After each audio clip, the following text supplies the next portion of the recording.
Hello friends, welcome to our channel Jharkhand Pariksha students. मेरा नाम सूरज कुमार है और आज से मैं आप सभी का झारखंड करंट अफेयर्स से रिलेटेड सेक्शन जो है वो मैं आपको कवर कराने जा रहा हूं।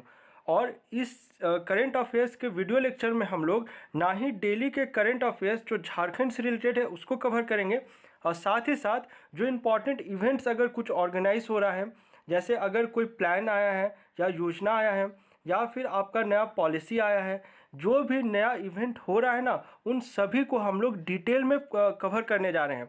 और इस वीडियो लेक्चर को इस प्रकार से मैंने डिज़ाइन किया है कि जिससे आपको ना ही सिर्फ जेएसएससी बल्कि आपको जेपीएससी में भी इसकी मदद मिलने जा रही है। अगर अभी आपने 7th जेपीएससी के क्वेश्चंस को देखा है, स्टडी किया है, स्टडी कहने का मतलब थॉरो स्टडी करना हुआ ना, तो या फिर अगर आपने एग्ज़ाम दिया है, उम्मीद करते हैं आप में से बहुत ने एग्ज़ाम दिया भी होगा, तो उसमें आपने देखा होगा कि करंट अफेयर्स की क्या महत्वता है।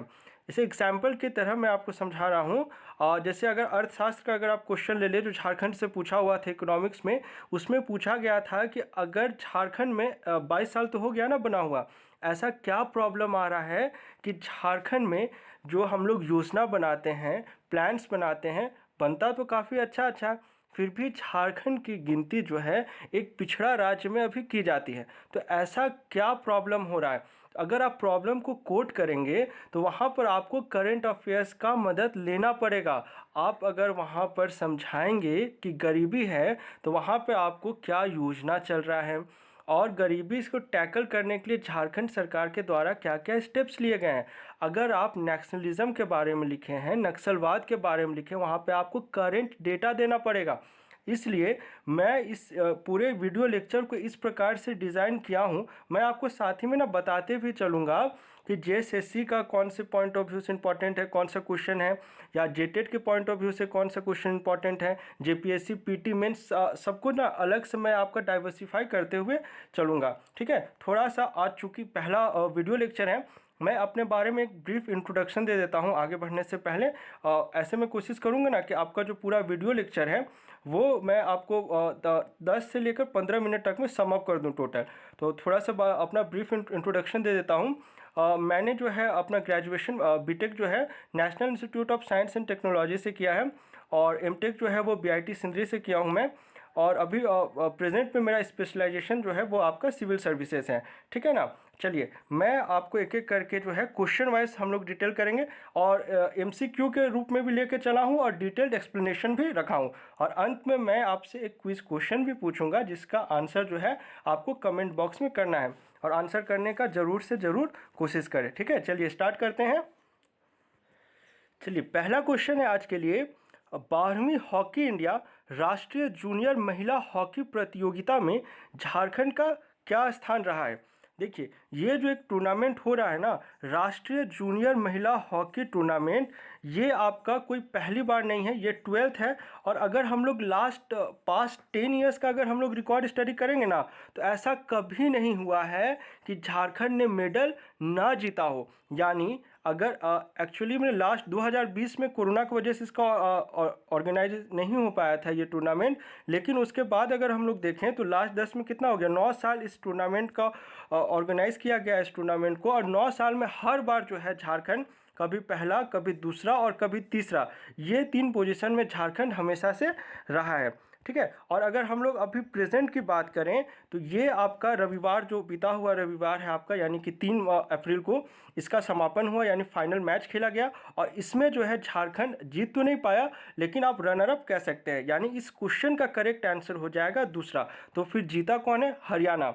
और अगर अब हम लोग एक साल पहले भी चले जाए ना, ये तो आपका 22 हुआ ना, 21 की अगर हम लोग बात करते हैं तो 21 में भी जो है झारखंड रनर अप रहा था। तो आपको ना दोनों चीज़ इससे याद रखना है, आपको 21 का भी याद रखना है, 22 का भी, क्योंकि 21 वाला इंपॉर्टेंट इस लिहाज से भी हो जाता है ना कि इसमें आपका सिमडेगा का इन्वॉल्वमेंट है। देखिए, आपको अगर खेल कूद से सेक्शन की बात की जाए तो पहले क्या था ना, आपको पूछा जाता था कि एस्ट्रोटर्फ ग्राउंड कहाँ पर है, तो एक ज़्यादा कॉमन व्यू बनता था रांची में, क्योंकि पहले सिर्फ रांची में ही हुआ करता था। लेकिन अब जो है आपका सिमडेगा हो गया, गुमला हो गया, इनफैक्ट खूंटी में भी जो है एस्ट्रोटर्फ ग्राउंड्स का बनाया जा रहा था। आप क्वेश्चन को ध्यान से पढ़ेंगे कि पूछना क्या चाह रहा है। ठीक है ना, चलिए अब थोड़ा सा ना, ये तो एक थ्योरेटिकल बातें होगी, थोड़ा सा बुकिश लैंग्वेज में देख लेते हैं इस प्रकार का क्वेश्चन आप जो हम लोग का जेसीसी हो गया इस पर आप एक्सपेक्ट कर सकते हैं, क्योंकि ये आपका स्पोर्ट्स इवेंट से रिलेटेड है और सिलेबस में खेल कूद को मेंशन किया हुआ है। ठीक है, चलिए हम लोग थोड़ा सा इसका शॉर्ट एक्सप्लेनेशन देख लेते हैं। आंध्र प्रदेश के काकीनाडा में 3 अप्रैल को संपन्न हुए 12वीं हॉकी इंडिया राष्ट्रीय जूनियर महिला हॉकी प्रतियोगिता के फाइनल में झारखंड की टीम जो है आपका उपविजेता रही है, यानी सेकंड पोजीशन रहा है। और ये स्कोर पॉइंट अगर आप चाहें तो ऐसे याद रख सकते हैं, ये स्कोर पॉइंट था आपका फाइनल 3-0। और जो मैंने आपको थ्योरेटिकली समझाया ना वही जो है मैं यहाँ पर बुकिश लैंग्वेज में लिखा हुआ हूँ। इसे आप समझ लीजिएगा कि लास्ट 10 साल में जो है झारखंड, एक तो 2020 में मैंने आपको समझाया कि ऑर्गेनाइज हुआ ही नहीं था ये टूर्नामेंट। और अगर ऐसे देखेंगे तो देखिए रजत पदक यानी सिल्वर मेडल आपको ना 22 का तो याद रखना ही है, क्योंकि एकदम करेंट हो जा रहा है। आपको 2021 का भी याद रखना है, क्योंकि ये आपको क्योंकि आप जेपीसी का भी क्वेश्चन देखे होंगे ना, तो 19 से भी करंट अफेयर्स का पूछ लिया गया था। तो आप कुछ भी चीज़ का सचिवालय का सवाल है ना, रिस्क नहीं लिया जा सकता, इसलिए मैं जो है आपको पूरा कवर कराऊंगा। और ये तो डेली वाला जो है ना ये तो आपका चलता ही रहेगा, लेकिन इसके अलावा जो जेसीसी के एकदम डेडिकेटेड जो है वो करंट अफेयर्स आपका आज से आना शुरू हो जाएगा। ठीक है ना, जिसमें आपका अलग अलग सेक्शन वाइज मैं आपको लेकर चलूँगा उसमें। ठीक है, चलिए। और ये पीडीएफ जो है मैं रात को 8 बजे अपने टेलीग्राम चैनल झारखंड परीक्षा में अपलोड कर दूंगा, वहाँ से आप इसे डाउनलोड कर सकते हैं। चलिए, सेकेंड क्वेश्चन है, झारखंड के किस रेडियो स्टेशन को NCERT न्यू दिल्ली की ओर से तैयार ऑडियो पॉडकास्ट का प्रसारण करने के लिए चुना गया है? देखिए, इस प्रकार का जब भी आपका कम्युनिटी का इन्वॉल्वमेंट होता है ना, तो उसके लिए आपका किसी ना किसी कम्युनिटी रेडियो स्टेशन को चुना जाता है। अगर हिंदी में बोले तो हम लोग इसे बोलेंगे सामुदायिक रेडियो स्टेशन। ठीक है, तो इसमें जो है आपका झारखंड में अभी अगर प्रेजेंट की बात की जाए तो 2 है। एक आपका हो गया रेडियो खांची, जो कि आपका रांची यूनिवर्सिटी का है। दूसरा हो गया सेंट्रल यूनिवर्सिटी ऑफ झारखंड का, जिसका इनॉग्रेशन तो किया जा चुका है, लेकिन अभी तक जो है उसका एक फुल परफॉर्मा कह लीजिए उस पर काम नहीं किया गया है। या ऐसे समझिए कि उस पर जो ऐसा कुछ इंपॉर्टेंट इवेंट जो होता है ना, टेलीकास्ट या ब्रॉडकास्ट कह लीजिए, वो ऐसा नहीं किया गया है। इसलिए 2 है, आप याद रखें, जिसमें से मेन आपको रेडियो खांची याद रखना है। ये इकलौता ही है झारखंड में अभी तक मात्र एक ही आपका कम्युनिटी रेडियो स्टेशन है। तो इस क्वेश्चन का करेक्ट आंसर हो जाएगा ऑप्शन नंबर बी, रेडियो खांची। खांची रांची में कंफ्यूज नहीं होना है, रांची यूनिवर्सिटी है, लेकिन अगर रेडियो स्टेशन की बात की जाए तो आपका रेडियो खांची होगा। ठीक है, अब थोड़ा सा एक्सप्लेनेशन वाइज इसे हम लोग समझ लेते हैं। रांची यूनिवर्सिटी के सामुदायिक रेडियो स्टेशन रेडियो खांची 90.4 FM को जो है स्कूली छात्रों के लिए NCERT न्यू दिल्ली की ओर से तैयार ऑडियो पॉडकास्ट का प्रसारण करेगा। और इसका जो है आपका 11 अप्रैल से इसका शुरुआत किया जा रहा है। और इसमें क्या है ना, अगर टोटल बात करें तो टोटल पूरे भारत देश में टोटल आपका 80 कम्युनिटी रेडियो स्टेशन हैं, जिसमें जो है आपका एक रेडियो खांची भी है। अब जहाँ तक बात है ना, जो इंग्लिश मीडियम के स्टूडेंट्स हैं, अभी फ़िलहाल के लिए जहाँ पर भी कोई टर्म आपको समझ ना आए वहाँ पर मैं आपको ट्रांसलेट कर दूंगा, और कुछ दिन के बाद में मैं आपको जो है जो क्वेश्चन आंसर जो होगा ना वो आपका बायलिंगुअल चलेगा। ठीक है ना, लेकिन कुछ दिन तक थोड़ा सा आपको वेट करना पड़ेगा। चलिए, थर्ड है आपका समय की रेत पर नामक काव्य संग्रह के रचयिता का क्या नाम है? ठीक है, तो इस क्वेश्चन का करेक्ट आंसर हो जाएगा ऑप्शन नंबर बी, निरंजन प्रसाद श्रीवास्तव। अब ये जो पर्सनैलिटी हैं ये अभी करंट न्यूज़ में क्यों आए हैं इसे हम लोग समझेंगे। दूसरा मैं आपको बता दूं, अगर कोई भी क्वेश्चन आपका बुक से, काव्य संग्रह से या इम्पॉर्टेंट किसी इवेंट से अगर पूछता है ना, तो 1-2 तरह से इसमें हम लोग क्लासीफाई करके पढ़ते हैं। ठीक है, एक होता है आपका जो एंशियंट टाइप से, मतलब जो पहले से लिखा गया है लेकिन बुक जो है एक इंपॉर्टेंट पोजीशन होल्ड करता है। जैसे कि आपसे पूछ लेगा द चेरो एंड द नागवंशीज किसने लिखा है, मतलब ये सब जो एक तरह से हो गया ना, पहले से लिखा हुआ है। तो अगर आपसे मान लीजिए 2 या 3 अगर किताब से क्वेश्चन पूछेगा ना, तो 1-2 तो आपका पहले वाला पूछ लेगा जो सभी लोग पढ़ते हैं और सभी बुक्स में मेंशन है, आपको पता भी होना चाहिए ये सब। ठीक है, लेकिन 1 या 2 आप देखिएगा ना करंट अफेयर्स से, इसमें पक्का पूछेगा ही पूछेगा। इसलिए इस तरह का क्वेश्चंस आपको थॉरो रहना चाहिए। ठीक है, अब ये क्यों न्यूज़ में है इसे आप थोड़ा सा समझ लीजिए।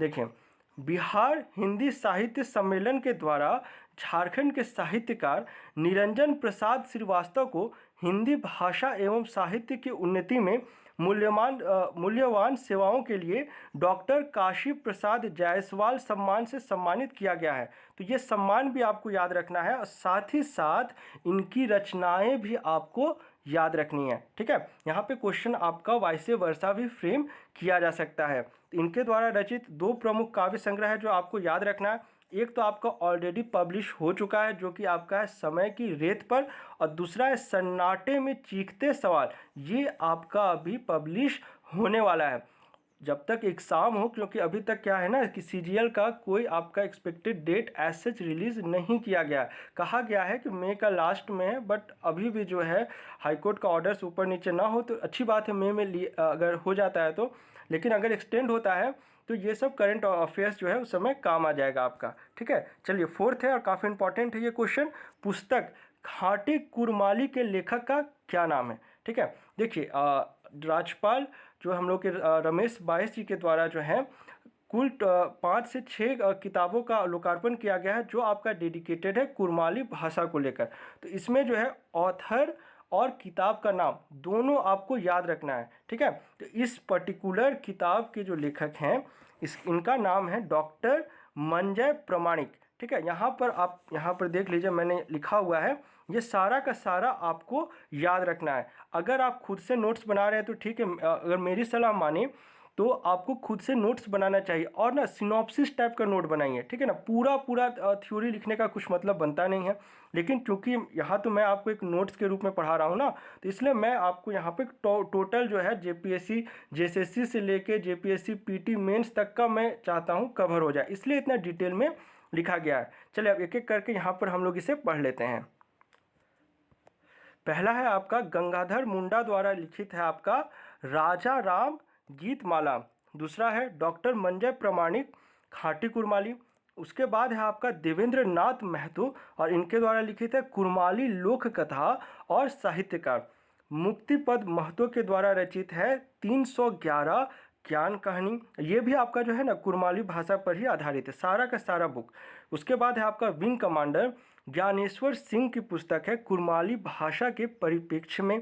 और लास्ट आपको याद रखना है प्रोफेसर BN प्रमाणिक कुरमाली कहानी संग्रह, जिन्होंने कुरमाली भाषा भी लिया है जेएसएससी के लिए या आप ग्रेजुएशन लेवल पे जो भी एग्ज़ाम हो रहा है उसके लिए कुरमाली रख रहे हैं, तो इनका नाम आपके लिए काफ़ी इंपॉर्टेंट हो जाता है। ठीक है, चलिए हम लोग नेक्स्ट क्वेश्चन की ओर बढ़ते हैं। हाँ देखिए क्वेश्चन है इस प्रकार का, अगर क्वेश्चन आएगा ना, देखिए आप जेएसएससी में इस प्रकार का क्वेश्चन एक्सपेक्ट नहीं कर सकते हैं, ना ही आप जेपीएससी पीटी में इस प्रकार का क्वेश्चन एक्सपेक्ट करेंगे, लेकिन इस प्रकार का क्वेश्चन इंपॉर्टेंट हो जाता है आपका जेपीएससी मेंस के लिए। सब्जेक्टिव पॉइंट ऑफ व्यू से मैं आपको समझाने की कोशिश कर रहा हूँ। ठीक है, कैसे इंपॉर्टेंट है उसे भी समझेंगे, पहले क्वेश्चन पढ़ते हैं। ठीक है, चलिए क्वेश्चन है झारखंड के सरकारी स्कूलों में पहली बार इनमें से किस पुस्तक का वितरण किया जाएगा? तो इस बार जो है आपका 2022-23 का जो सत्र शुरू हो रहा है ना, इसमें क्लास 9th के स्टूडेंट से जो भी क्लास 9th के स्टूडेंट होंगे उन्हें जो है हिंदी अंग्रेजी की डिक्शनरी हो गई, एटलस हो गया और आपका अंग्रेजी ग्रामर यानी इंग्लिश ग्रामर की जो किताब हो गई, ये तीनों ही प्रोवाइड कराया जाएगा। तो काफ़ी इंपॉर्टेंट और अच्छा इनिशिएटिव भी है। अब ये इंपॉर्टेंट मेंस के पॉइंट ऑफ व्यू से कैसे हो रहा है इसे समझिए। अगर आपको सिर्फ और सिर्फ 40 मार्क्स में अगर लिखने आ जाएगा झारखंड में झारखंड की लिटरेसी रेट पे आप एक नोट लिखें, ठीक है, एक उदाहरण दे रहा हूँ, अगर तो वहाँ पर जो है ये सब पॉइंट आप दे सकते हैं कि क्या क्या स्टेप्स लिया गया है झारखंड सरकार के द्वारा यहाँ की एजुकेशन सिस्टम को इम्प्रूव करने के लिए। जैसा कि इस बार आपको पूछ लिया था कि क्यों प्रॉब्लम हो रही है, वहाँ पर एक्सप्लेन करें, तो इसी प्रकार इस प्रकार से क्वेश्चन आप एक्सपेक्ट कर सकते हैं। ठीक है, चलिए नेक्स्ट आ जाइए। यहाँ पर मैंने लिखा हुआ जो चीज़ एक्सप्लेन किया, आपको PDF मिलेगा, आप आराम से इसे पढ़ लेंगे। ठीक है, चलिए लास्ट क्वेश्चन है आज के लिए। झारखंड के किस जिले को पूर्वी क्षेत्र में दूसरे सर्वश्रेष्ठ जिला का राष्ट्रीय जल पुरस्कार मिला है? देखिए राष्ट्रीय जल शक्ति पुरस्कार जो है आपका, ये अगर पिछले वर्ष की बात किया जाए तो खूंटी को मिला था। क्यों मिला था? उसका बोरी बांध मॉडल के लिए। अगर आपने इस बार का मेंस लिखा है तो आपको रेन वाटर हार्वेस्टिंग पूछा गया था, उसमें ये पॉइंट आप डाल सकते थे, बोरी बांध डाल सकते थे, ट्रेंच फार्मिंग मेथड डाल सकते थे, ये सब आप वहाँ पे कोट कर सकते थे। अगर आप करंट अफेयर्स फॉलो करेंगे इन अ लॉन्ग टर्म आपको ये फ़ायदा करेगा। इस पर्टिकुलर क्वेश्चन में वापस आइए, इसका आंसर हो जाएगा आपका गोड्डा। गोड्डा को मिला है आपका पूर्वी क्षेत्र में जिला कैटेगरी में। अगर हम लोग गांव में चले जाएंगे तो पूर्वी क्षेत्र में ही आपका आंसर हो जाएगा खूंटी। और अगर सिर्फ पूछेगा राष्ट्रीय जल पुरस्कार तो इसका आंसर हो जाएगा ए और बी दोनों। ठीक है ना, क्वेश्चन का फ्रेमिंग आपको किसी तरह करके भी पूछा जा सकता है। अब हम लोग थोड़ा सा ये जो मैंने फ्रेम किया ना, ये आपका जेपीएससी सब्जेक्टिव के पॉइंट ऑफ व्यू से सोचते हुए मैंने इसका आंसर फ्रेम किया है। अब समझिए इसे थोड़ा सा। पहले तो लिख दिया हूँ कि गोड्डा को मिला है, जो एक्सप्लेन किया ना वही चीज़ यहाँ पे लिखा हुआ है। उसके बाद आप कैसे लिखेंगे कि किसने दिया है, यानी मंत्रालय आपको मेंशन करना होगा। तो यहाँ पर मैंने मेंशन कर लिया, केंद्रीय जल शक्ति मंत्री जो है आपके गजेंद्र सिंह शेखावत के द्वारा ये दिया गया है। किन्हें दिया गया है, ये नाम इतना इंपॉर्टेंट नहीं है एग्जाम पॉइंट ऑफ व्यू से, लेकिन आपका जिला इंपॉर्टेंट हो जा रहा है। ठीक है, अब यहाँ पर ये पुरस्कार क्यों दिया जाता है, क्यों दिया जाएगा, ऑब्वियस सा बात है ना। ये पुरस्कार दिया जाएगा जब आप किसी को रेन वाटर हार्वेस्टिंग का महत्व के बारे में बताएंगे, वाटर कंजर्वेशन के बारे में बताएंगे, तो इसलिए दिया जाता है जागरूकता पैदा करने के लिए, यानी फॉर अवेयरनेस कैंपेन्स। ठीक है, उसके बाद आ गया कि गोड्डा को क्यों मिला, गोड्डा में कुछ खास काम तो किया गया होगा ना। तो यहाँ पर जो काम किया गया यहाँ पर लिखा हुआ है। ठीक है, क्या यहाँ पर रिनोवेट किया गया वाटर लेवल को, सरफेस लेवल जो होता है ना, एक आपका सरफेस वाटर लेवल होता है, एक ग्राउंड अंडर वाटर लेवल होता है, तो ये दोनों पर क्या काम किया गया, ये सब पॉइंट आप वहाँ पर कोट कर सकते हैं। ठीक है, यहाँ पर अच्छे से लिखा हुआ गोड्डा को क्यों मिला। उसके बाद यहाँ पर लिख दिया हूँ खूंटी को क्यों मिला। यहाँ पर मैंने बोला ना ट्रेंच कटिंग, आपका कुआं डोभा तो ऑब्वियसली सभी को पता है, लेकिन ये कुछ कुछ नया होता है, जैसे बोरी बांध हो गया, trench cutting, contour terrace, bonding वाला मेथड हो गया, ये सब कुछ कुछ नया है जो आपको करंट अफेयर्स से पता लगेगा। चलिए आज के लिए आपका क्विज क्वेश्चन है, झारखंड के रांची स्थित राजभवन का निर्माण कब किया गया था। देखिए इस प्रकार का अगर क्वेश्चन फ्रेम होता है ना तो ध्यान दीजिएगा, बनना कब शुरू हुआ और ख़त्म कब हुआ, ये आपको इम्पोर्टेंस रखता है। ठीक है ना, जैसे यहाँ पर जो पूछ रहा है ना निर्माण कब किया गया था, यानी कब बनकर ख़त्म हुआ, उसी प्रकार आपका जो दोईसा में जो आप हम लोग का नवरत्नगढ़ है ना, उसमें भी ये दो तरह से क्वेश्चन आपको फ्रेम कर सकता है उसमें भी। चलिए ऑप्शन से आपका 1930, 1931, 32 या फिर 33। ठीक है, चलिए आंसर कमेंट करें, और अगर आप कुछ इम्प्रूवमेंट चाहते हैं या जो मैं इसमें इंक्लूड कर सकता हूं तो यू आर मोस्ट वेलकम। आपके सजेशंस पे हम लोग ज़रूर से ज़रूर काम करेंगे। ठीक है, चलिए मिलते हैं झारखंड के अगले करंट अफेयर्स के वीडियो लेक्चर के साथ। Thanks for watching this video.